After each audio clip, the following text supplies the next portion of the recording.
Sí, nos va a tocar cambiar de plataforma para poder seguirlas grabando, ¿cierto? Creo que lo vamos a hacer por Teams. Por Teams. Bueno, en vacaciones a revisar cómo es eso de Teams, que nunca lo he utilizado. Y nos migramos pues para allá, porque pues la idea es que sigan teniendo las grabaciones. Es lo mismo. Sí, supongo que sí, eso debe ser como muy similar. Ustedes ya lo han utilizado, ¿cierto? No, yo no. Y, bueno, sí. Sí, Pero es bien. lo mismo, básicamente. Bueno, sí, lo que me han dicho es que es como que en el computador como que lo tuesta más. Pues eso es lo que me han Pero dicho. eso depende, porque es que hay dos opciones, él te da dos opciones, que lo puedes hacer por web o descargando la aplicación. Bueno, ¿y cuál es mejor?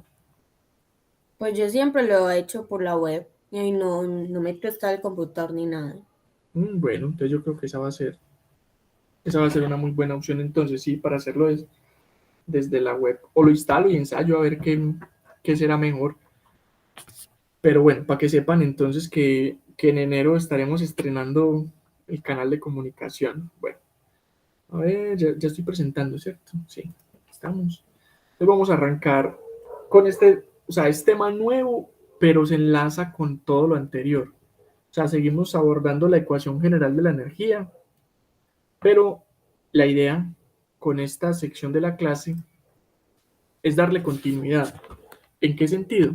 En que ese HL de la ecuación general de la energía, el HL que representa las pérdidas, ya no nos lo van a dar, sino que vamos a desarrollar una serie de herramientas para estimarlo por cuenta propia, porque la idea es que esto lo podamos utilizar en un momento dado para un caso real, siendo el caso pues de que alguna vez tengamos que trabajar eh, apoyando el diseño de un sistema de tuberías, que uno nunca sabe pues dónde va a terminar trabajando. Bueno, entonces, para enlazar este tema, tenemos lo siguiente.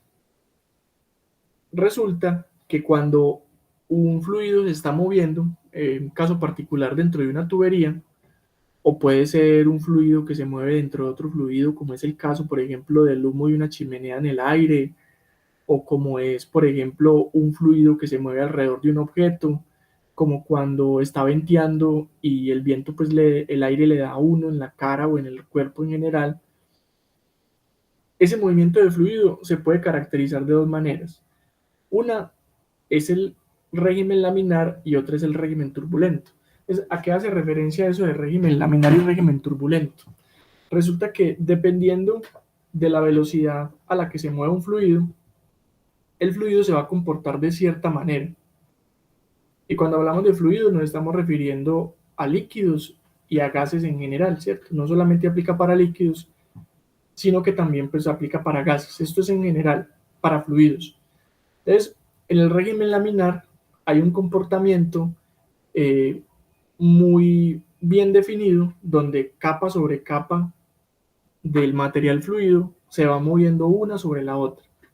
Mientras que en el régimen turbulento lo que hay es una serie de remolinos que se generan en el seno del fluido y esos remolinos hacen que el movimiento sea muy caótico, muy caótico. Entonces, para poder caracterizar si nosotros estamos en régimen laminar o en régimen turbulento, hace muchos años un señor de apellido Reynolds eh, se puso a hacer muchos experimentos y logró determinar que hay algunas variables importantes. Esas variables las reunió todas en un número dimensional y a ese número dimensional hoy en día lo conocemos como el número de Reynolds. El número de Reynolds, por ejemplo, en el caso de una tubería lo vamos a representar como RE, va a ser densidad, velocidad, diámetro sobre viscosidad.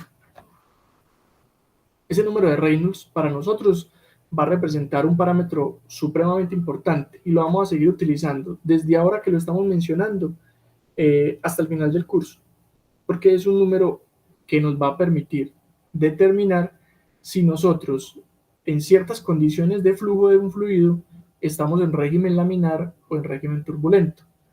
¿Y eso por qué es importante? Es importante porque dependiendo si estamos en régimen laminar o en régimen turbulento, vamos a tener un conjunto de ecuaciones específicas para cada régimen de flujo, porque no es la misma energía que se pierde cuando yo estoy transportando un fluido en régimen laminar que cuando la estoy transportando en régimen turbulento. Seguida vamos a ver un video muy cortico donde vamos a ilustrar pues cómo es ese fenómeno de régimen laminar y régimen turbulento de forma muy gráfica, para que lo asociemos con algo gráfico, que yo sé que eso siempre pues genera más impacto en nuestros cerebros. Profe, ¿me puede repetir qué era la D? El diámetro de la tubería es densidad, velocidad por diámetro, y abajo está la viscosidad dinámica del fluido.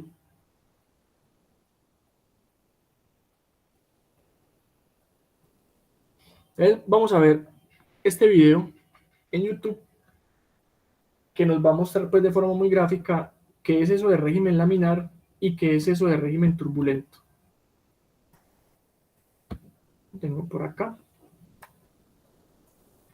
Aquí están los subtítulos en inglés. Vamos a ver si nos deja ponerlos. Solamente están en inglés, pero podemos ir comentando pues lo que ellos comenten allí. Entonces, ¿cómo les va con el inglés? Yes, I don't speak in English. Suave, profe. Sí, no, vamos comentando, voy a quitarle el audio y vamos comentando lo que van diciendo acá. Entonces, resulta que cuando se aborda el tema de la mecánica de fluidos, esto es crítico, saber cuándo un fluido está en régimen laminar o régimen turbulento. Y no solamente pues para nosotros como ingenieros, sino que eso aplica en un montón de ramas de la ciencia, como mostraban ahí, por ejemplo, el flujo de sangre. Aquí se ve, este comportamiento es típico del régimen laminar.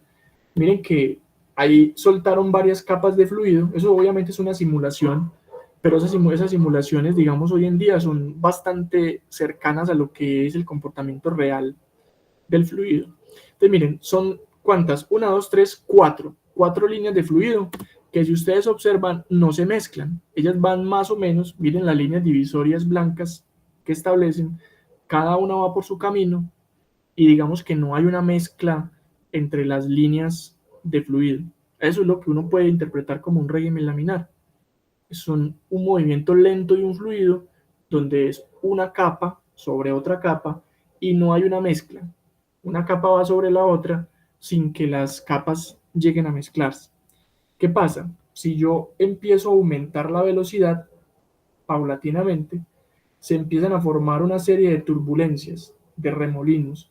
Miren cómo cada vez que se aumenta la velocidad, empieza a aumentar la turbulencia, hasta donde llega un punto que la turbulencia es tal que hace que el fluido se mezcle y se forma una serie de remolinos. Esos remolinos hacen que se genere mucha fricción dentro del fluido y pues que las pérdidas eventualmente sean más grandes. Miren que ya no había diferencia entre una línea y otra, porque se mezclan. Entonces ahí vemos a grandes rasgos que hay algunas variables que lo afectan. Por ejemplo, en este caso particular, a más velocidad, uno espera que se produzca un régimen turbulento de una forma más fácil. Cuando yo voy más rápido, pues es más turbulento. Y lo puede uno evidenciar con cosas de la vida cotidiana. Por ejemplo, los que conducen motos, carros. Cuando uno va despacio, el aire lo golpea a uno pues de una forma muy suave y uno va muy pausado, va tranquilo. Pero cuando uno aumenta a cierto punto la velocidad, empieza a sentir turbulencia. No sé si ustedes han notado cuando van rápido, sobre todo en moto, que uno siente pues el efecto del viento directo. Cuando uno va en moto rápido empieza a sentir que vibra. La moto vibra y hasta uno vibra el casco y todo vibra, pues es debido a esa turbulencia que se genera, esos remolinos que se generan de forma aleatoria. A uno y otro lado de la moto hacen que tiemble. Lo mismo ocurre con aviones, con barcos, con una serie pues de fenómenos o de vehículos, pues en este caso que se mueven en un fluido. Entonces miren, si uno graficara la velocidad versus el tiempo, en régimen laminar la velocidad es muy constante. Tenemos una velocidad constante para cierto punto en el fluido. Ahora, en régimen turbulento, miren que no hay una velocidad constante, sino que la velocidad fluctúa. Entonces uno podría caracterizar esa velocidad como una velocidad promedio, que es la que están denominando ahí como U barra, y una componente aleatoria, que es U', que va a depender pues del tiempo, y es aleatoria. Entonces, caracterizar el régimen turbulento es mucho más difícil que caracterizar el régimen laminar. En ese sentido, pues respecto de la velocidad, casi que uno no puede predecir qué velocidad se lleva en régimen turbulento. Para una sección en particular, pues dentro del tubo, uno sí puede predecir cuál es la velocidad promedio, pero velocidad puntual es muy difícil, porque eso depende de qué remolino esté pasando en ese punto en cierto tiempo, y entonces pues va a ser casi que imposible pues caracterizar un fluido en velocidad puntual en régimen turbulento. Entonces, este señor, que se llama Osborne Reynolds, por allá, dicen en 1883, hizo un montón de experimentos y logró determinar que las variables importantes eran esas que están allí. Son la densidad, velocidad, una longitud característica, que es esa L que aparece ahí. Para nosotros va a ser el diámetro de la tubería. Y esta que aparece abajo es la viscosidad. Entonces, ¿qué hizo Reynolds? Digo, bueno, esas son las variables importantes: densidad, velocidad, longitud, característica, que sería el diámetro, y viscosidad. Y las junto todas en un número dimensional. Si ustedes observan, esta combinación de unidades, todas se cancelan. Todas se van a cancelar. Lo podemos comprobar. Ahorita lo comprobamos a ver que todas estas unidades al final pues se cancelan unas con otras, y este número como tal, el número de Reynolds, es adimensional, es decir, no tiene unidades. Es como pi. Pi no tiene unidades. El número de Reynolds tampoco tiene unidades. Pero ese número de Reynolds nos va a ayudar a predecir cuándo es régimen laminar y cuándo es régimen turbulento. Entonces ahí van pues, a señalar cada una de las variables.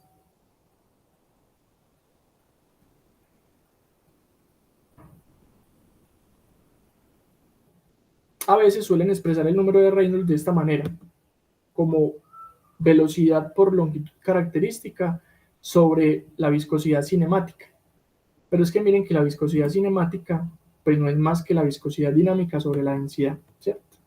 Pues no hay pierde ahí pues a la hora de representarlo. Cualquiera de las dos formas son equivalentes.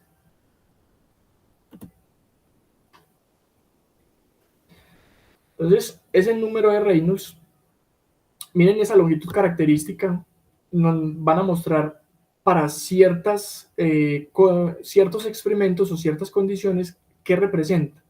Por ejemplo, en este primer caso, que es el flujo de un fluido alrededor de un cilindro, la longitud característica va a representar el diámetro del cilindro. En el caso del ala de un avión, que sería más o menos como con esa característica. En el caso del ala de un avión, esa L que aparece en el número de Reynolds va a corresponder a esta longitud del ala del avión. En particular, para nosotros, en una tubería, flujo dentro de una tubería, esa longitud característica va a representar el diámetro.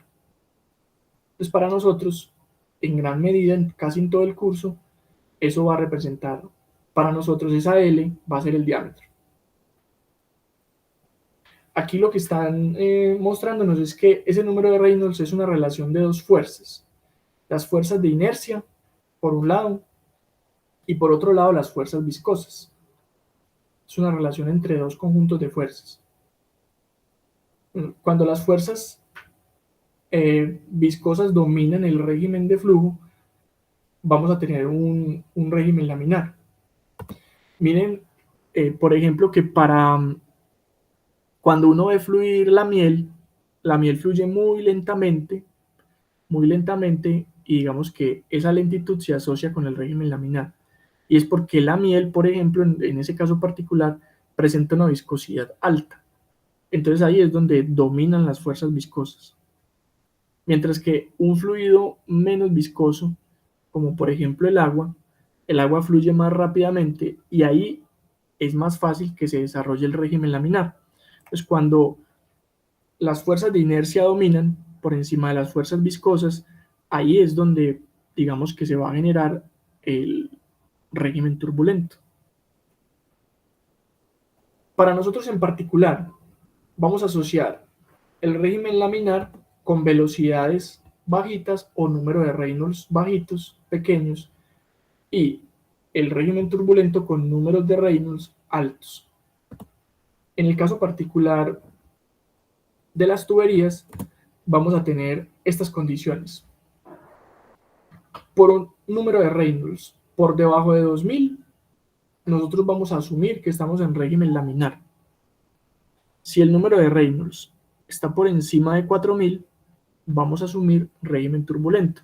Entonces miren que el número de Reynolds nos da una herramienta muy importante para nosotros, sin haber hecho ningún experimento, poder determinar si bajo las condiciones de flujo que vamos a trabajar con ese fluido en esa tubería, vamos a tener régimen laminar o régimen turbulento. ¿Eso para qué va a ser importante? Para poder saber cuál conjunto de ecuaciones utilizar para calcular HL. HL, que es el término de la ecuación general de la energía que describe las pérdidas, porque las Profe, pérdidas son diferentes. Dime, y si está en la mitad de los dos valores, ¿cómo se denomina? ese de la mitad se denomina régimen de transición, y ese régimen de transición es casi que impredecible. Ese régimen de transición, es decir, si a uno le da un número de Reynolds, por ejemplo, de 3000, puede hacer dos cosas: o aumenta la velocidad de flujo, aumenta o disminuye la velocidad de flujo, o cambia el diámetro de la tubería, porque en esa región de transición no se puede hacer ninguna predicción, ninguna, porque al ser régimen de transición puede ser que bajo ciertas condiciones sea laminar o puede ser que sea turbulento, es muy difícil saberlo. Entonces, en condiciones prácticas, uno lo que espera es tener un número de Reynolds o menor que 2000 o mayor que 4000. Si cae ahí en esa zona de transición, hay que hacer modificaciones en el diseño para que caiga o en una o en la otra. Preferiblemente régimen turbulento, que es más adecuado. Ahorita miramos por qué.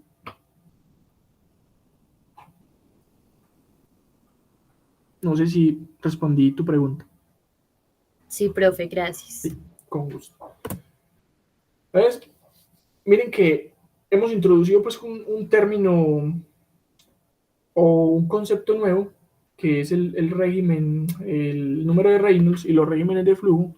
Y aquí se ven, por ejemplo, unos ejemplos. Miren, aquí eso es un régimen turbulento, o en este caso, el flujo de aire alrededor de un carro. Pues definitivamente, si el carro va rápido, va a generar un régimen turbulento también. Y eso es lo que genera ciertas inestabilidades. Por eso los vehículos que son para correr a altas velocidades tienen ciertos diseños que son aerodinámicos. Cuando uno habla de un diseño aerodinámico, se refiere a varias cosas. Pues en primer lugar, que no ponga mucha resistencia a que el vehículo se mueva, ¿cierto? Primer criterio. Entonces casi siempre son puntudos, son afilados. Otro criterio, que el vehículo cuando se esté moviendo en el fluido tienda a ser estable, y esa estabilidad se refiere a la turbulencia. Entre más turbulencia genere un vehículo cuando se mueve en un fluido, le va a generar inestabilidad, porque esos remolinos que se generan de forma aleatoria alrededor del vehículo generan deltas de presión que pueden desestabilizar el vehículo y hacerlo volcar. Y un tercer criterio, entre muchos que pueden haber, en el caso, por ejemplo, de los vehículos de la Fórmula 1, es que ese vehículo genere una presión de succión en la parte de abajo del vehículo, porque si no, lo que hace es que se vuelve un avión por un breve momento y luego aterriza pues de forma muy brusca. Entonces eso digamos que han sido cosas que se han analizado en ese tipo de vehículos y en otros para tener en cuenta, y todo eso tiene que ver con matemáticas asociadas a la mecánica de fluidos. Y el régimen y el número de Reynolds es fundamental para hacer todos esos análisis.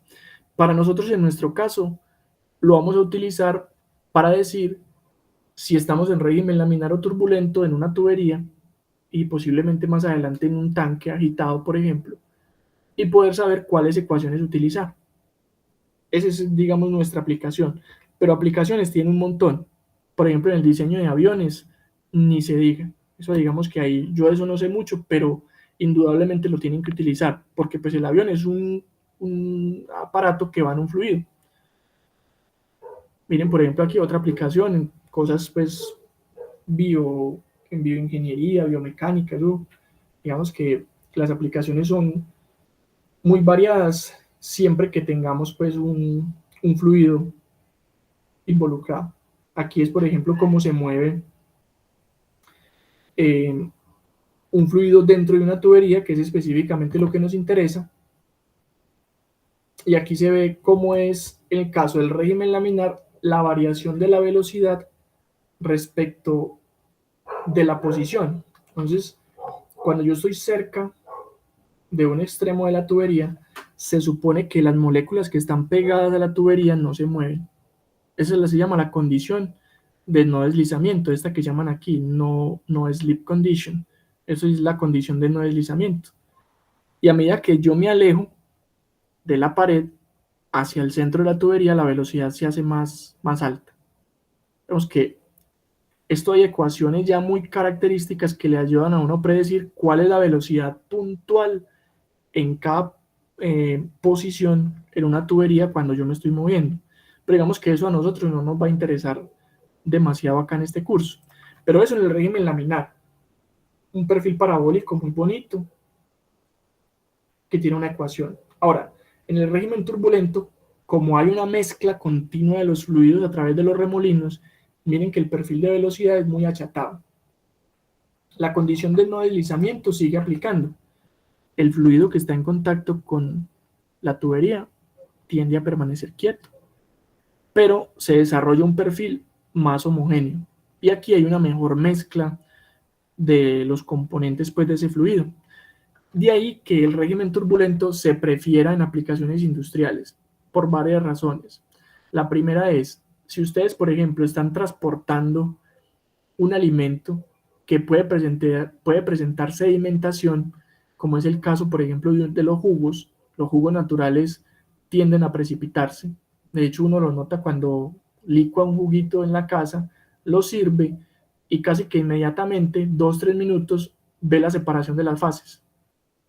Esa separación de las fases en un proceso industrial es indeseable, porque yo quiero que mi producto sea muy homogéneo.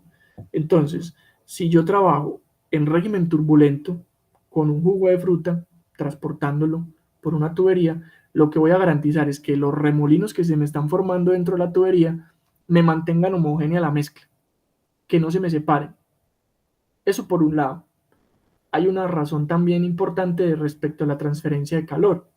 Si, por ejemplo, yo estoy realizando una pasteurización, por mencionar cualquier proceso, una pasteurización en tubos, cuando estamos en régimen turbulento, ese movimiento aleatorio en remolinos que se está generando en el seno del fluido también facilita la transferencia de calor. Porque un remolino que puede estar caliente en un momento se va a una zona fría y transfiere ese calor. Y lo frío va a acercarse a las paredes de la tubería que de pronto están más calientes y entonces ahí hay una transferencia de calor más efectiva. Y otra tercera razón en el caso de los alimentos es que favorece que no ocurra el ensuciamiento. Cuando yo voy en régimen turbulento, como la mezcla es continua, esa mezcla continua permite que si algo se iba a quedar pegado, por ejemplo, de la pared, no se quede pegado, porque llega un remolino de esos con mucha fuerza y remueve el material que de pronto se vaya a ir quedando pegado aquí o en cualquier parte pues de esa tubería. Entonces, industrialmente el régimen turbulento es el régimen por excelencia, sin decir pues que no se pueda utilizar régimen laminar, pero sí tiene sus ventajas. Entonces vamos a adelantar un poquito.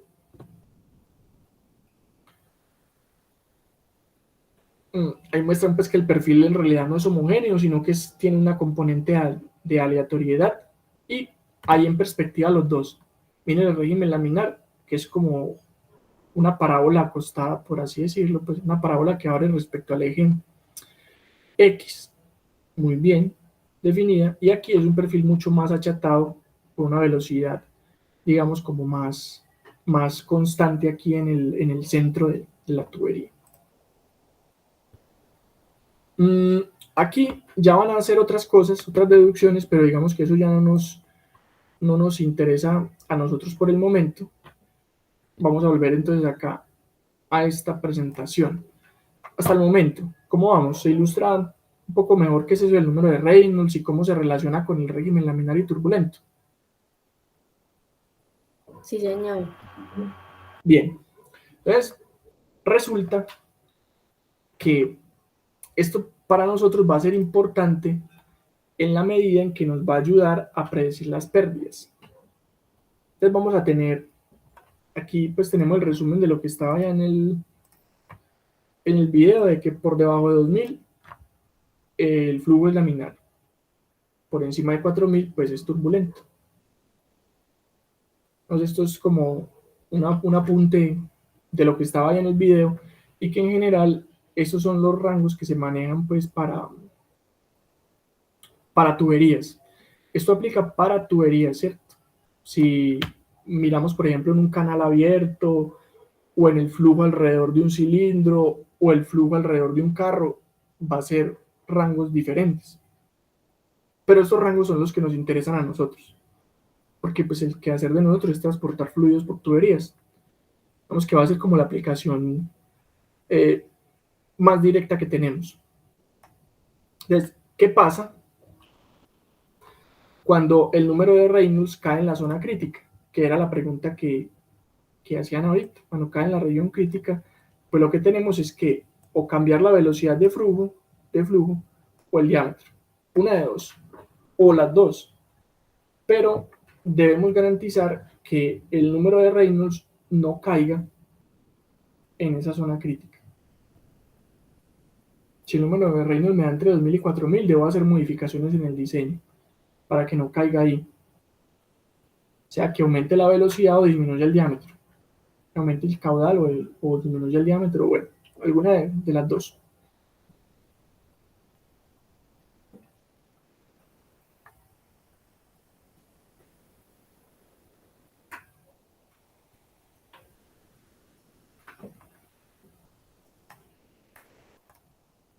Aquí. Lo que les mencionaba ahorita, de que en las aplicaciones prácticas pues se prefiere el régimen turbulento. Ese régimen turbulento va a ser pues como el régimen por excelencia en aplicaciones industriales, aunque tiene cierta aleatoriedad, no se puede predecir muy bien, pero por las aplicaciones prácticas que tiene, las implicaciones prácticas de que se mezcla el fluido muy bien, evita precipitaciones, transfiere muy bien el calor, eso hace que ese régimen sea el régimen pues, deseado para operar equipos de forma industrial. Todo esto que estamos mencionando es con un objetivo, ¿cierto? No es por simplemente contextualizar, sino que vamos hacia algo en particular.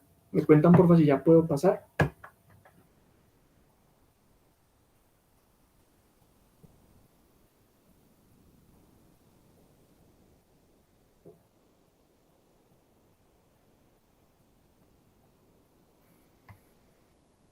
Pues por mí sí, yo no sé. Listo. Bueno, entonces resulta que para yo calcular las pérdidas de energía, voy a tener que recurrir a algunas ecuaciones. En particular, cuando yo tengo tubería recta, por así decirlo, estoy moviendo un fluido desde un punto 1 aquí hasta un punto 2 acá, a través de una tubería que no tiene accesorios. Es decir, esto no tiene ni codos, no tiene válvula, no tiene nada. Es un tubo recto nada más. Entonces, cuando yo tengo esta tubería así, desde este punto hasta este punto, igual se me pierde energía. ¿Por qué? Porque hay una fricción inherente al flujo del fluido. Las moléculas, cuando el fluido se está transportando, igual van a estar en rozamiento continuo entre ellas y con las paredes de la tubería. Entonces, se me va a perder energía. Casi siempre lo evidencia uno como una caída de presión. Si uno pudiera medir la presión aquí y pudiera medir la presión acá, se daría cuenta que la presión cae. Aquí la presión 1 va a ser mayor que la presión 2. ¿Y cómo sabe uno qué es la presión? Dice, bueno, podría ser la velocidad o podría ser la altura. Pero miren que en este caso particular, la tubería es del mismo diámetro. O sea que, ¿cómo sería la velocidad en 1 respecto de la velocidad en 2?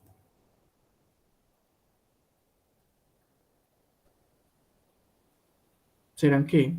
Diferentes, Igual, porque es el mismo diámetro, ¿no? iguales, ¿cierto? ¿Y cómo es Z1 respecto de Z2?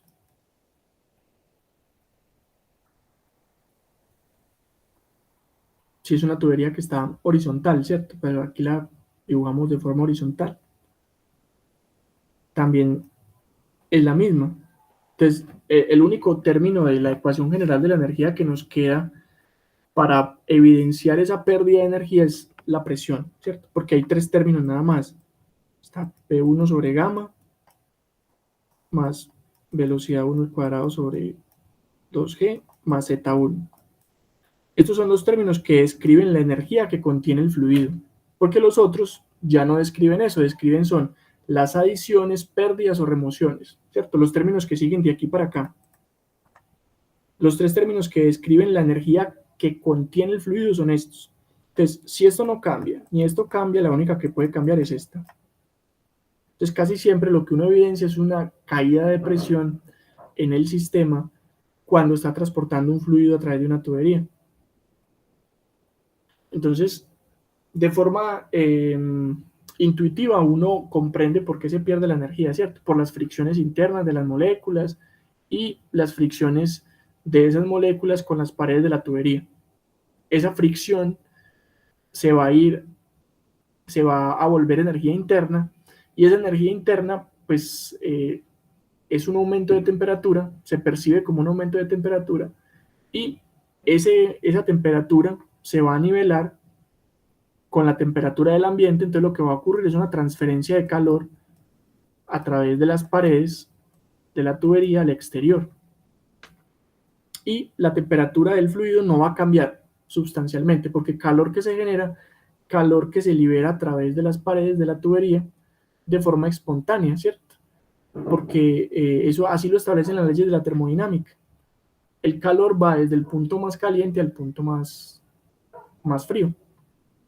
Entonces, todo ese calor que se está generando por las fricciones entre las moléculas del fluido y las moléculas de la pared se vuelve energía interna, aumenta la temperatura, pero inmediatamente aumenta la temperatura, se transfiere al ambiente.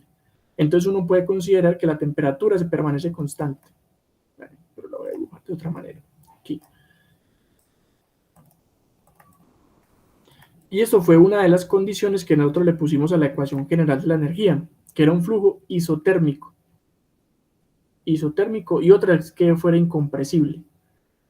Pero esta es una condición importante, es una suposición que es perfectamente válida. Condiciones normales, la temperatura del fluido cuando es transportado permanece constante. Entonces, para nosotros saber cuánta energía se está perdiendo en esta tubería, vamos a recurrir a una ecuación que se llama ecuación de Darcy. Esa ecuación de Darcy nos va a relacionar una serie de variables que vamos a tener o vamos a tener que hallar. Entonces vamos a ponerla por aquí. Esta es la ecuación de Darcy.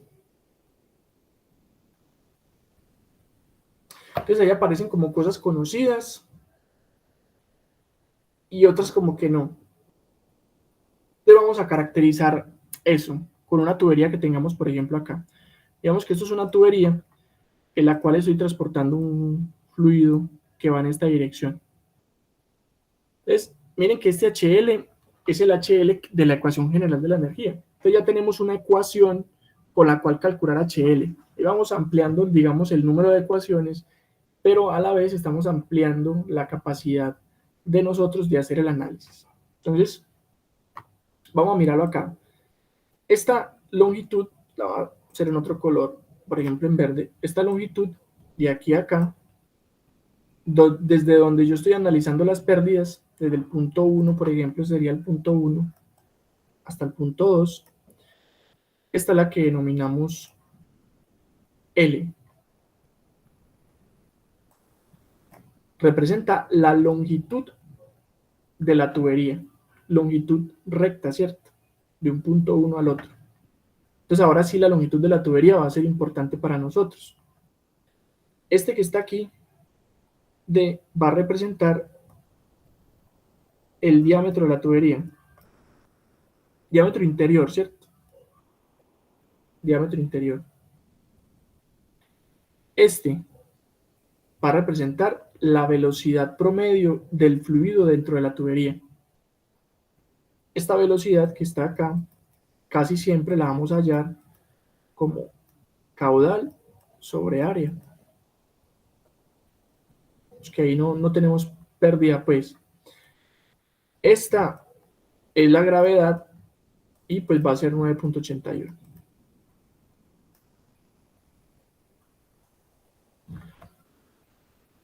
Y aparece un término que primera vez que lo vemos, que es este.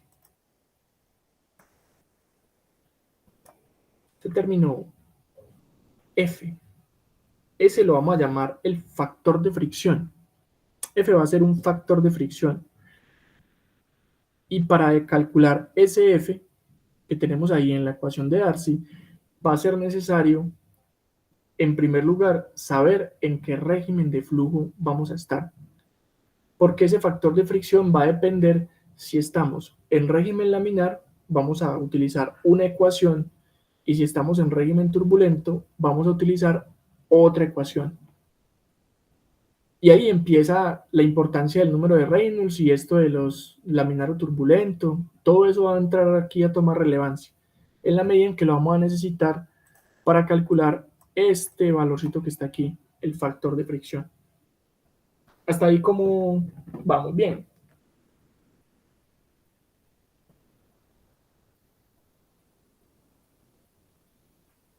Sí, profe. Listo. Entonces vamos a ver entonces cómo podemos describir ese factor de fricción en términos de cosas conocidas, ¿cierto? Todo es ir generando ecuaciones nuevas, pero que nos vayan amarrando o enlazando cosas que ya conocemos, de tal forma que en algún momento podamos cerrar ese conjunto de ecuaciones, de tal forma que el sistema de ecuaciones tenga solución. Miren que ahorita le estamos agregando más y más cosas, más y más cosas. Va a llegar un momento en que tengamos tantas ecuaciones como incógnitas y ya podamos resolver de forma completa nuestro problema. Entonces, aquí está la descripción que hacíamos. F es el factor de fricción, L es la longitud, D es el diámetro, B es la velocidad y G es la gravedad. Queda pues ahí como el comentario. Esa ecuación de Darcy la vamos a utilizar mucho, mucho, mucho. Y va a estar asociada a otras ecuaciones para hallar el factor de fricción, entre ellas el cálculo del número de Reynolds. Siempre, o al menos pues siempre no, pero al menos en este apartado pues de la clase, vamos a necesitar determinar el número de Reynolds, decir, bueno, menor que 2000 o mayor que 4000, y en esa medida pues vamos a decir, bueno, es laminar o turbulento, para saber cuál ecuación utilizar. Pues ustedes me están diciendo, ¿cómo así que cuál ecuación?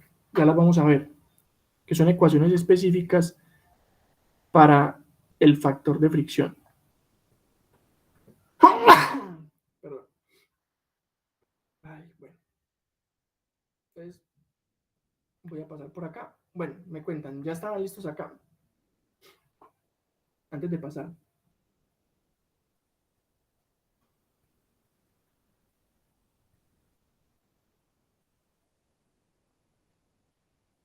Sí, señor. Listo. Y ese señor me agregó como 20 años. Ya coja el bastante. Sí, ya. Me dolió la espalda de una. Bueno, aquí las pérdidas de energía en el régimen laminar, vamos a ver que son independientes de la superficie de la tubería, cosa que no ocurre en el régimen turbulento. Uno puede explicar esto de que en el régimen laminar las pérdidas son independientes de la condición de la superficie de la siguiente manera. Si yo tengo una tubería, la voy a exagerar el diámetro, ¿cierto? Para poder hacer algo aquí. Entonces, digamos que yo tengo capas sucesivas de fluido. Entonces, digamos que esta superficie, eventualmente, si uno le hiciera mucho zoom, los materiales no son lisos completamente, sino que tienen cierta rugosidad. Digamos que esto tiene como arruguitas así. Sí, puede ser pues de forma como muy aleatoria y dependiendo de cómo es construido el material. Y lo mismo acá. Son irregularidades propias pues del material por la construcción. Esto uno con el ojo no lo ve, porque uno no tiene ese zoom tan grande pues como para mirar que en realidad una tubería por dentro tiene cierta rugosidad. Eso tendría uno que hacerle mucho zoom para poder verlo. Pero existe, esa rugosidad existe.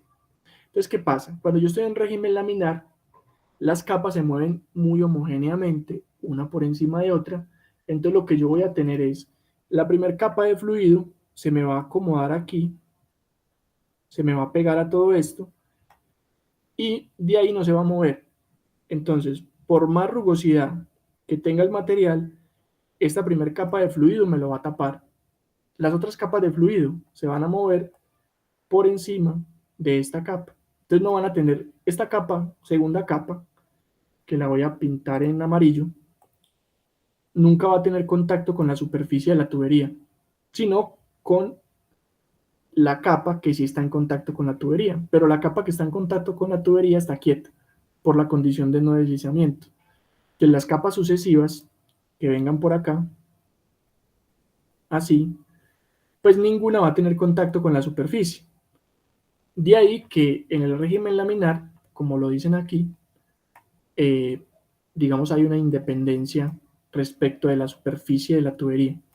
Entonces la ecuación que vamos a ver no va a tener en cuenta ningún parámetro que tenga que ver con la superficie de la tubería. Aquí las pérdidas van a tener que ver más con la componente viscosa. Entre más viscoso sea el material, quiere decir que hay más interacciones intermoleculares entre las diferentes capas de fluido y ahí es donde va a ocurrir la pérdida. No tanto por fricción con la tubería, sino por fricción entre las capas adyacentes de fluido. Por estas capas, la amarilla con la verde y con la roja, y así sucesivamente, ellas se van rozando y ahí es donde va perdiendo la energía. Pero esta superficie pues no va a tener una importancia pues muy relevante en este fenómeno en régimen laminar. Entonces, ahí miren cómo queda la ecuación para calcular el factor de fricción. Viene a ser 64 sobre el número de Reynolds. Es una expresión muy sencilla y muy fácil pues de aprender. En general pues es esta que está aquí. Uno primero calcula el número de Reynolds y luego pues divide 64 entre ese número de Reynolds y ya está.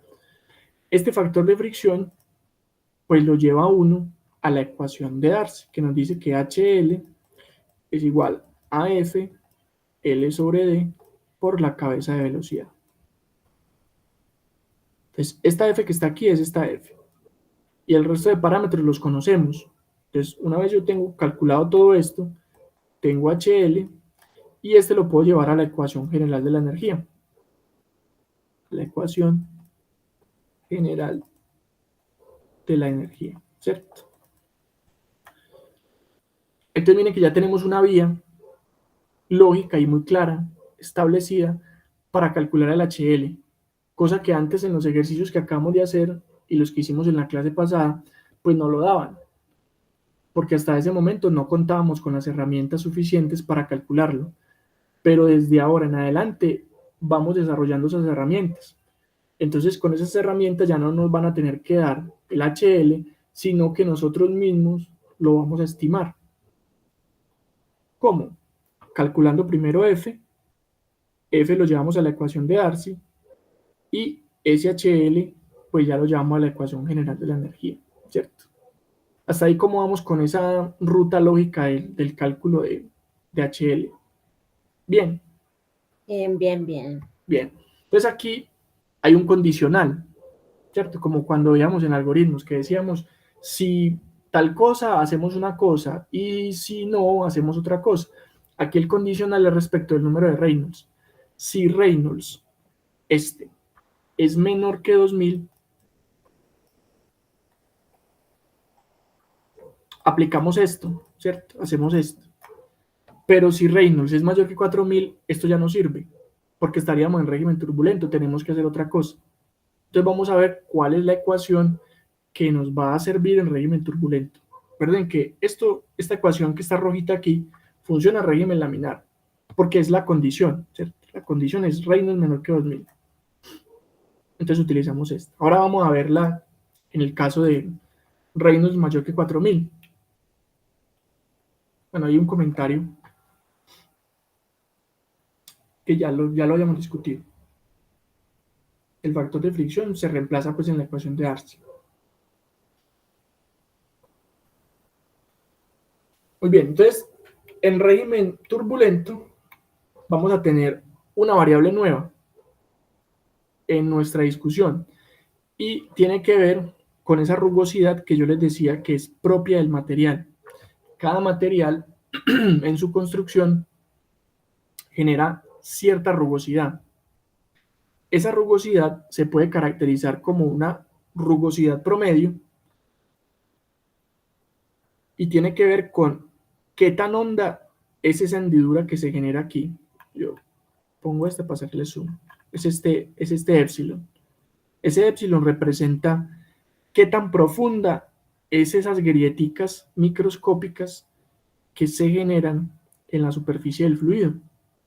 Esas grieticas se miden en micras o en micrómetros o nanómetros, pero existen, ahí están.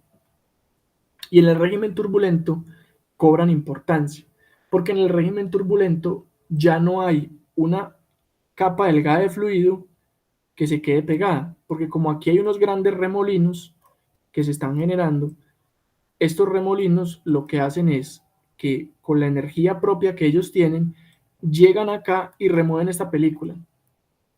Llega un remolino aquí y remueve, o incluso aquí abajo también, por todas partes, porque en régimen turbulento hay muchos remolinos. Entonces esos remolinos hacen que la interacción con la pared sea importante, porque ya no hay una capa delgada pegada de las paredes y que está estática y que nadie la mueve de ahí, que eso era propio del régimen laminar. Aquí en el régimen turbulento es una mezcla continua del fluido en todas las direcciones de una forma caótica y aleatoria. Entonces, eso caótico y aleatorio hace que el fluido esté interactuando muchas veces con la pared. Entonces, cada material está caracterizado respecto a esa rugosidad.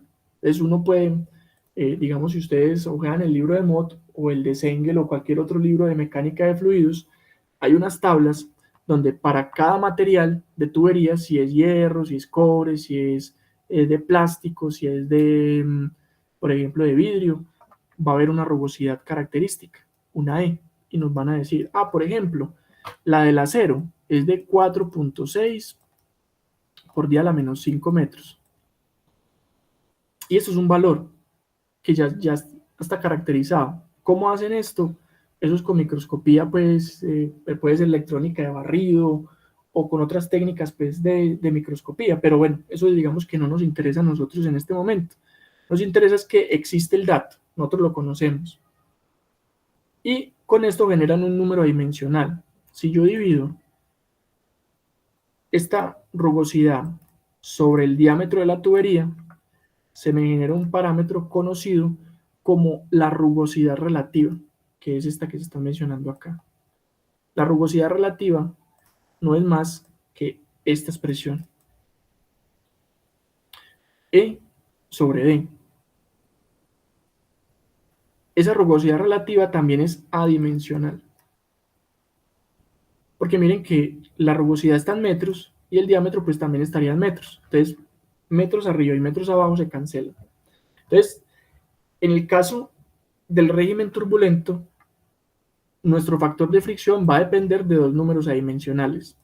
Número de Reynolds, que vimos que era dimensional, y de este nuevo parámetro dimensional que lo vamos a llamar rugosidad relativa.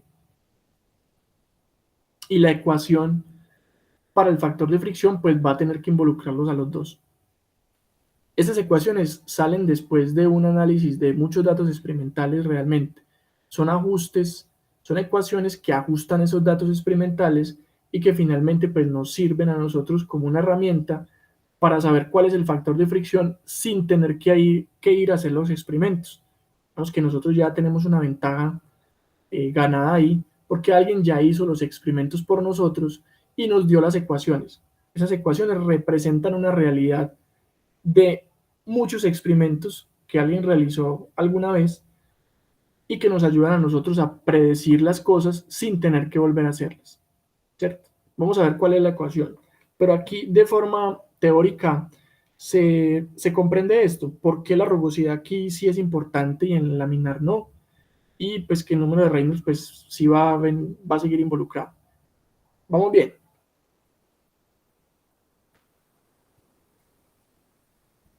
Profe, o Sí, sea, señor. la turbulencia como que ayuda a, digamos, a, no sé, como a alisar la superficie, pues esta, ay, es que no sé. Esta superficie de acá, Eso. la turbulencia lo que hace es que el fluido, cuando está en un momento, digamos, un fluido puede entrar, digamos, por aquí, por esta parte de la tubería, e inmediatamente él entra a ese régimen turbulento, lo que va a ocurrir es que nosotros no vamos a saber hacia dónde él va a ir. Ya sabemos que en general va a ir en esta dirección, pero el movimiento en el eje Y es aleatorio e incluso él se puede devolver. Digamos que él viene aquí y como puede hacer un remolino acá hacia arriba, luego puede bajar acá así y terminar por acá. O puede hacer este otro recorrido. Porque el régimen turbulento se caracteriza por esa aleatoriedad. Se generan una serie de remolinos que son aleatorios en tamaño, forma e intensidad. Ellos son completamente aleatorios. Entonces, esa aleatoriedad hace que no se pueda formar una capa uniforme alrededor de las paredes de la tubería. No se forma, porque cuando ella intenta formarse, llega un remolino y la revuelve. Entonces, cuando llega este remolino, por ejemplo, y revuelve esta capa que se intenta formar acá, lo que hace es interactuar con las paredes de la tubería. Y por tanto ahí entra este término a ser importante. Porque a mí me va a importar si es muy rugoso o no en la medida en que mi fluido interactúa o no con las paredes de la tubería. Y eso solamente ocurre en régimen turbulento. En régimen laminar, no. Porque en régimen laminar sí se forma una capa uniforme alrededor de la tubería y es como si a una pared que está muy rugosa nosotros le aplicáramos estuco y pintura. Entonces, claro, la pared sigue estando rugosa, pero esa capa superficial de fluido que se pegó de la pared en forma de estuco, por ejemplo, por así decirlo, pues ya hace que la pared para el fluido que se está moviendo sobre el estuco parezca que no es rugosa. Y es porque se forma esa película delgada que se pega. Entonces eso hace que en el régimen laminar la rugosidad relativa no tenga ningún efecto. Ah, listo, ya sí. Listo. Muy bien. Vamos a ver la ecuación que nos va a ayudar a predecir eso que estamos hablando. Bueno, voy a pasar aquí primero la ecuación y luego miramos esa tablita que está allá. Miren la ecuación que nos va a ayudar a predecir el factor de fricción. Este factor de fricción es el mismo de la ecuación de Darcy, el mismo, solo que la ecuación cambia en régimen turbulento. Entonces, esta es para régimen turbulento.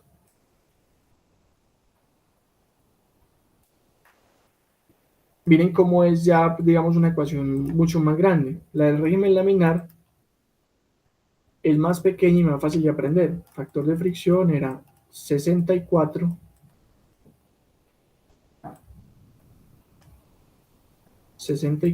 sobre número de Reynolds. Miren, este es para régimen laminar y miren cómo nos queda la expresión para régimen turbulento. Digamos, es un poquito más compleja y tiene involucrados estos dos términos: la rugosidad relativa y el número de Reynolds. Miren que el resto son constantes. 0.25, esto es una función, logaritmo, en base 10, y el resto pues son constantes. Entonces, con esta ecuación que tenemos acá, vamos a poder estimar el factor de fricción en régimen turbulento. No, pues, no sé, el que se nos dio fue E sobre D. Entonces, no sé. Sí, digamos que la rugosidad relativa se define E sobre D, así, E sobre D. Pero en esta ecuación le ponen pues como el recíproco. No hay problema. Igual este número sigue siendo adimensional, ¿cierto? Si yo invierto esta expresión, igual sigue siendo adimensional.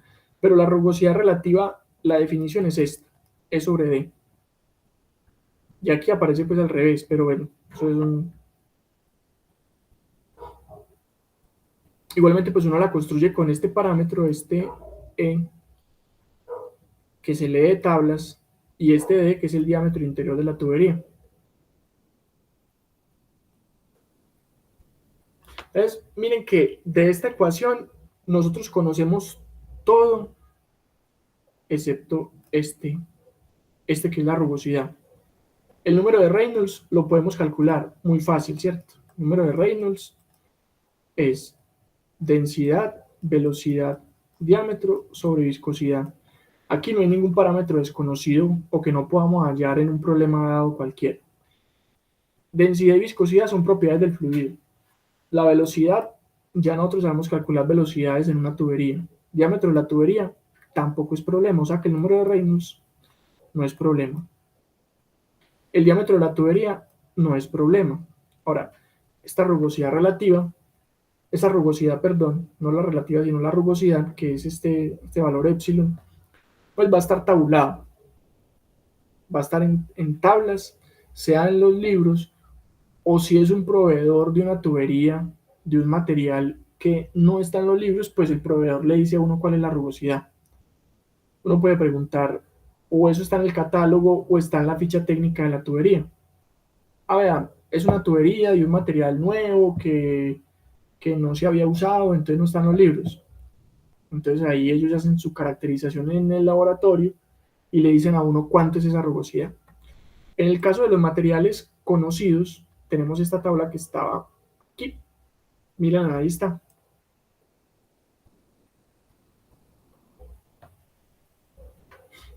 Entonces ahí aparecen una serie de materiales. Por ejemplo, el hierro dúctil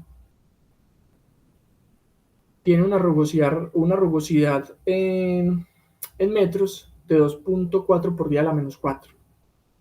Y así uno puede ver otros materiales. El que más utilizamos, por ejemplo, tubos de acero.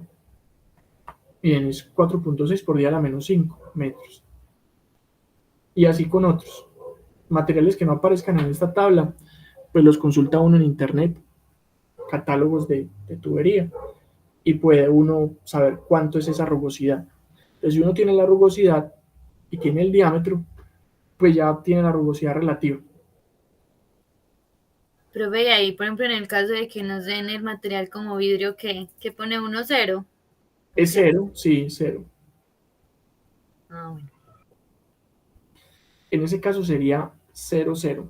De ahí que la rugosidad relativa se defina como E sobre D y no al revés. Que el diámetro no es 0, pero este sí puede ser 0. Entonces la rugosidad relativa va desde 0, valores positivos, porque si esta fuera al revés, D sobre E, ¿qué pasaría con este?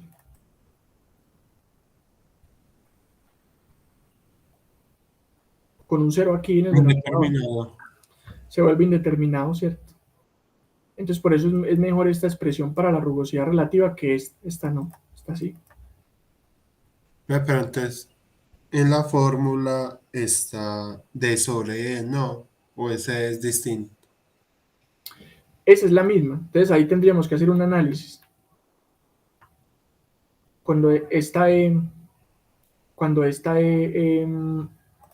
se vuelve 0, ¿qué le toca hacer a uno?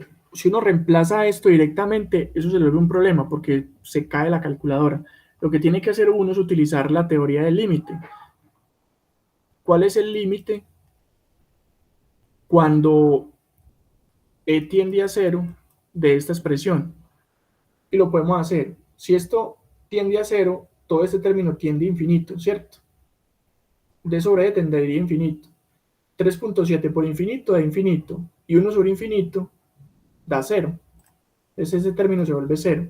Y el término que predomina es este. Digamos, ahí uno tiene que utilizar de una u otra manera la lógica de lo que recuerda uno del cálculo. Profe, otra vez.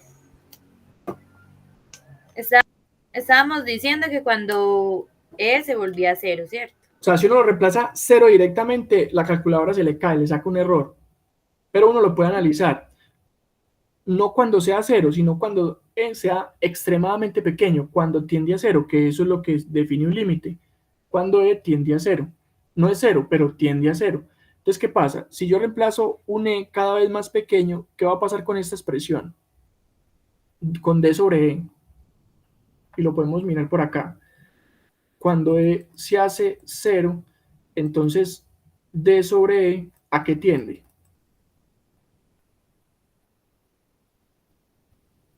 Infinito. A infinito, ¿cierto?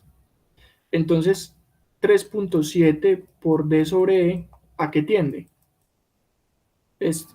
A infinito y 1 sobre infinito. A 0. Y 1 sobre infinito tiende a 0.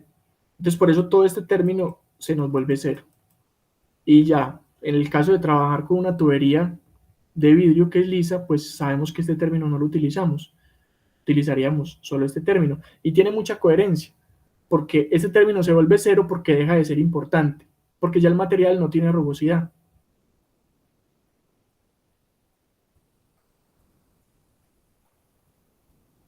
No sé si ahí queda un poquito más claro. Sí, señor.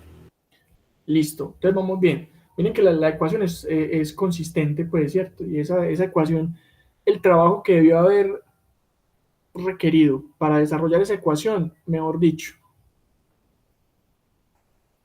no me lo quiero ni imaginar. Entonces, con esta expresión nosotros vamos a poder calcular nuestro factor de fricción. Independientemente, si estamos en régimen laminar o turbulento, para ambos se utiliza la ecuación de Darcy, ¿cierto? Vamos a hacer el resumen aquí. Yo puedo tener también, por otro lado, que F se calcule como 64 sobre Reynolds. Entonces tengo esta para turbulento y esta para laminar. Con cualquiera de las dos, dependiendo del número de Reynolds que tenga, siempre lo voy a reemplazar en esta ecuación. F, L sobre D, velocidad al cuadrado sobre 2 veces la gravedad. Esto es una D, que me quedó muy fea. Ahí.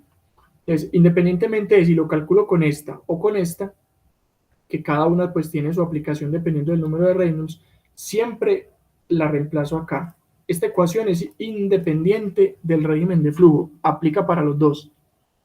Aquí vuelve y el algoritmo se cierra, ¿cierto? Yo abro un condicional, si Reynolds es menor que 2000, si Reynolds es mayor que 4000, entonces me voy por esta rama o me voy por esta, en el algoritmo. Y cuando llego aquí vuelvo y la cierro. Aquí ya este término es unificado, ¿cierto? Para que lo tengamos en cuenta. Entonces, con esto, digamos que nosotros ya tenemos herramientas para saber calcular SHL, al menos en la tubería recta. Vamos, ya para una tubería lisa, recta, ya podemos calcular el HL. ¿Qué pasa? Esta ecuación a veces genera dificultades para uno ingresar a la calculadora, que no me da, no sé qué, y podemos hacer un ensayo en estos 10 minuticos que nos quedan. Si yo les digo, por ejemplo, que tengo un diámetro de 54 milímetros, tengo una rugosidad relativa de 4,6 por 10 a la menos 5 y tengo un número de Reynolds de 10 a la 5. Dígame, porfa, cuánto es el factor de fricción utilizando esta expresión que está acá.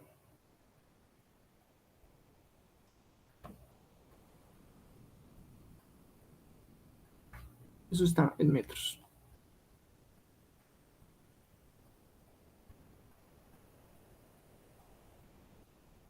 Se van a dar cuenta el camello que es ingresar eso en la calculadora. Profe, ¿esa está en milímetros o en metros? La E en metros, La D. la D en milímetros. Bueno, pongámosla en metros. Pero Uy, sí, no.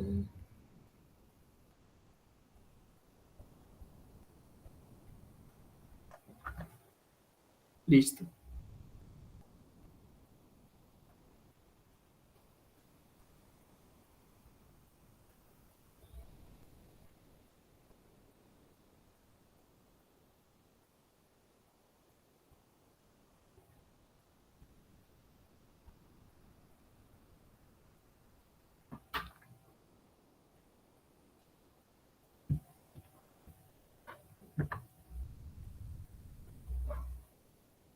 Profe, ahí es el número de Reynolds por 0,9, ¿cierto? Reynolds, este es ¿O es elevado. elevado? Ah, Este ya. es elevado a la punto 9, sí.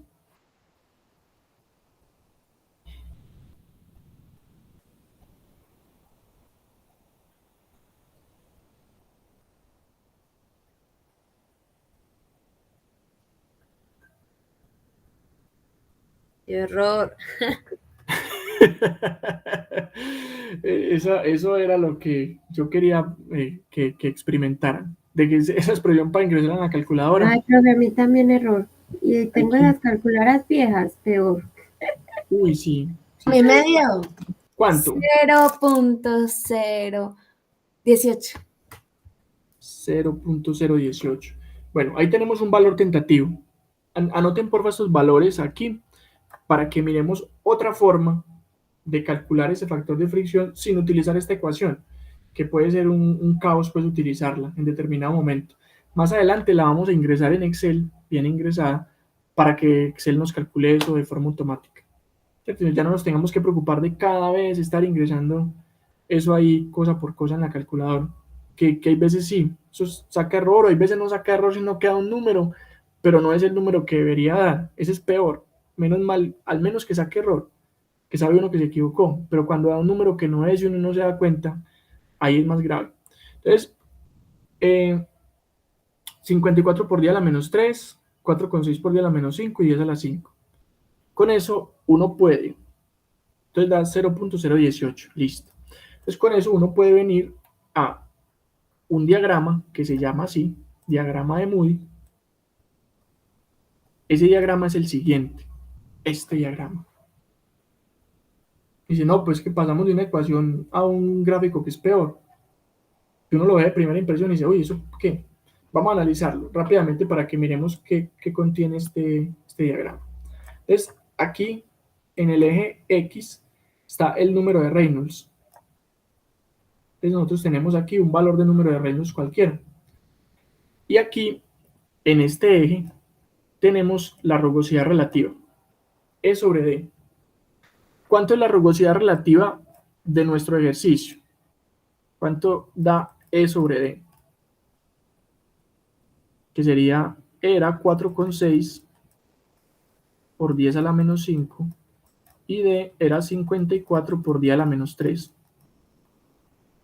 ¿Cuánto da esto?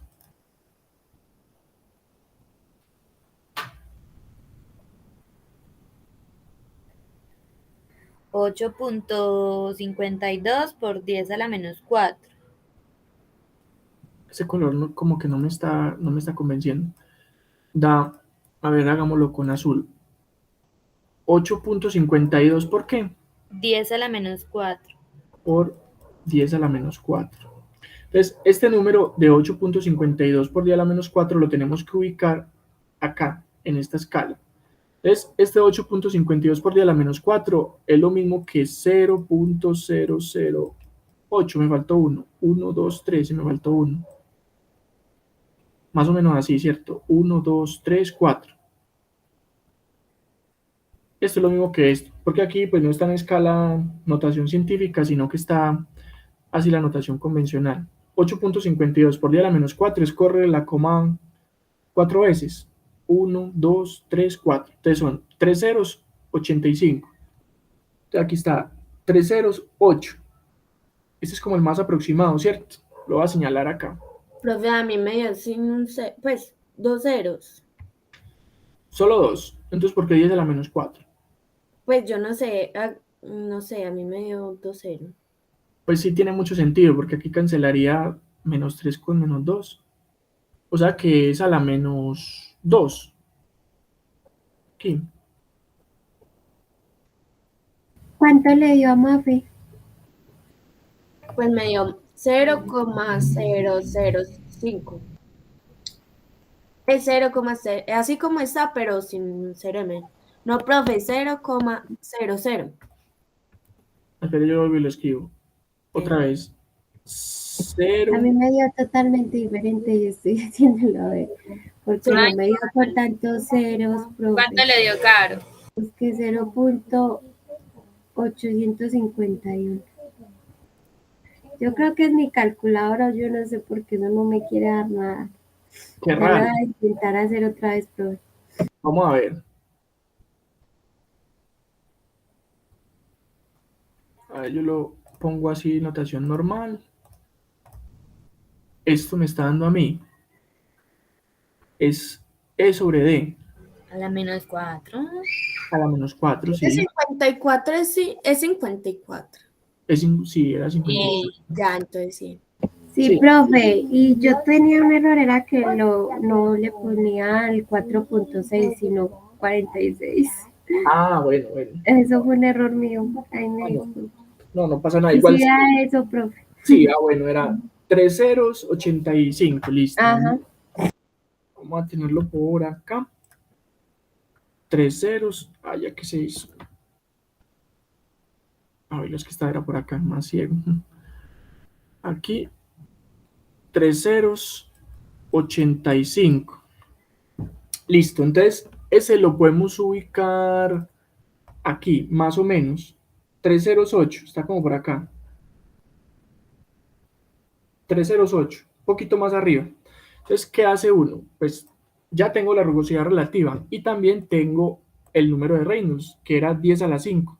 Es este. Entonces ahí tengo ya mi información trazada. Número de Reynolds lo voy a señalar aquí. 10 a la 5. Rugosidad relativa aproximadamente 0,008, ¿cierto? Aproximadamente. Que esta gráfica pues tampoco nos da mucha precisión. ¿Qué hago? Entonces voy a venir con esta línea, siguiéndola. Esta línea que viene acá así, hasta encontrarme aquí con el número de Reynolds. Ahí ya voy a ir de forma horizontal a leer el factor de fricción aquí. Entonces ahí uno puede ver que es 0.02. Esto va de a 1, 21, 22, 23, 24, 25. Entonces aquí es 20. 21 es como 21,5. Ahí puede uno escribir el número. Entonces aquí esto es 0.021,5 aproximadamente. Eso es lo que está dando de acuerdo al diagrama de Moody. O sea que ahorita había dado 0.018. No sé si tenía que ver con que habían escrito 46 en lugar de 4,6 o 5,4 en lugar de 54.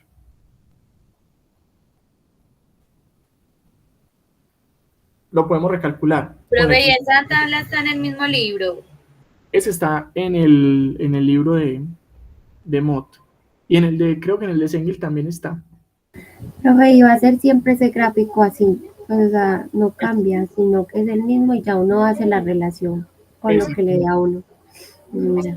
Profe, ¿y más o menos en qué parte está? ¿En qué parte está? Venga, busquémoslo. Aquí. Yo se había escrito 54. La otra. Sí, bueno, enseguida la recalculamos para que miremos a ver qué da. Eso está, espera, yo miro el capítulo. Está aquí. Capítulo 6, número de Reynolds, flujo laminar turbulento, en este capítulo 8.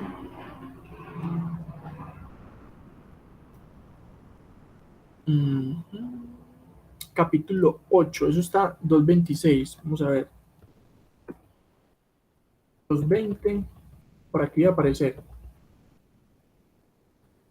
Claro, aquí está. Esa es la página del libro 257.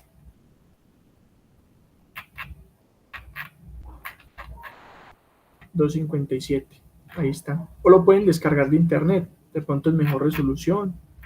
Eso está. Eso en internet aparece mucho. 257 del libro. Pues del PDF y del libro es la 237. Entonces, volvemos acá para que redondeemos esta idea y terminamos ahí. Entonces, con el diagrama de Moody da 0.215. Si alguien puede anotar, porfa, este valor para que lo tengamos por ahí referenciadito. 0.0215 con los datos que tenemos. 0.0215. Y vamos a utilizar la ecuación que está acá arriba. O sea, esa sí no me la sé de memoria porque, imaginen ustedes. Bueno, vamos a utilizarla acá.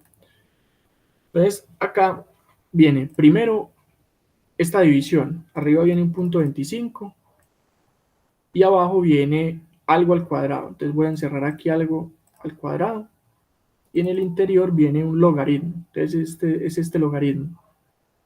Dentro de ese logaritmo hay dos fracciones. Una fracción más otra fracción. La primera fracción es 1 sobre 3.7 que multiplica otra fracción, que viene a ser el diámetro, que son 54 por 10 a la menos 3, y abajo está 4,6 por 10 a la menos 5. Ahí tenemos nuestra primera fracción. Y la segunda fracción es 5.74, y abajo es el número de Reynolds, que habíamos dicho que eran 10 a la 5, 1 por 10 a la 5, y esto está a la 0.9. Ahí está. Esto no me deja ampliarlo, pues me tocaría irlo moviendo así. Pero esa es una muy buena estrategia de escribir ecuaciones en la calculadora, es empezar desde lo que está más afuera, la estructura más general, e irse adentrando. Porque si yo lo hago de forma lineal, soy un montón de errores. Cambio así, lo más grande primero y me voy yendo a lo más pequeño. Es una buena forma. Sí, profe. Por eso no da en la otra, en las viejitas no da. Sí, porque no se puede. Entonces aquí le voy a dar igual y me da 0.0218. Ahorita nos había dado 0.0215. 21.5. Entonces miren que es muy aproximado, sea con el diagrama o con la ecuación. Entonces ustedes ya miran qué les parece más fácil, si la ecuación o el diagrama son equivalentes, por así decirlo. Entonces ahí estamos. ¿Dudas con el uso del diagrama o con la ecuación? Pero entonces uno en un parcial le da como uno quiera. Pues si es por el Sí. diagrama o por esa forma. Sí, como quieran, claro. Qué duro, a mí me volvió a dar error. Sí. No, y esa tabla también maluquita. Sí, por los ojos, pues uno ahí porque señala en el computador muy bueno con esa herramientica, pero visualmente yo me perdería. No sé cuál de las dos peor. Si el error o la gráfica. Lo bueno de la ecuación es que uno la puede ingresar en Excel y la puede utilizar ya siempre que quiera. Para los que saben manejar Excel, mentiras, pero es que sí. No, sí, digamos que la primera vez cuesta, que el paréntesis, que no sé dónde va el paréntesis, allí, allá, pero después de que uno le ingresa bien una vez, ya la sigue utilizando, porque es cuestión de referenciar celdas.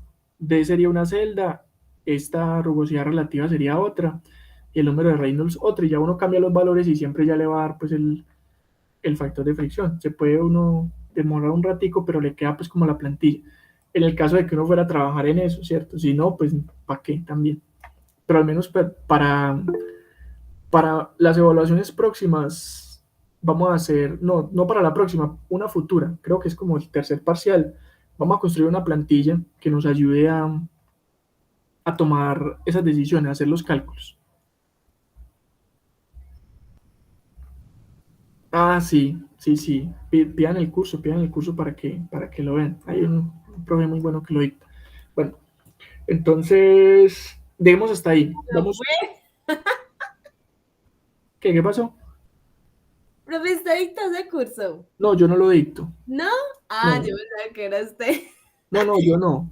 Y Yo yo acá antes. diciendo como echa flores. Ah, no, si fuera yo no diría eso, ¿cómo le ocurre?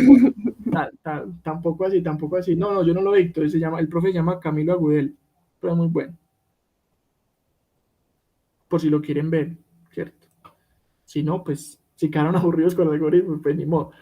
Pero no, es un curso muy diferente, porque ya no es programando, es utilizando las funciones propias de Excel, que hace pues que todo sea mucho más amigable. Bueno, voy a detener la grabación acá, para que entonces conversemos del parcial, los que tengan dudas, y lo revisamos.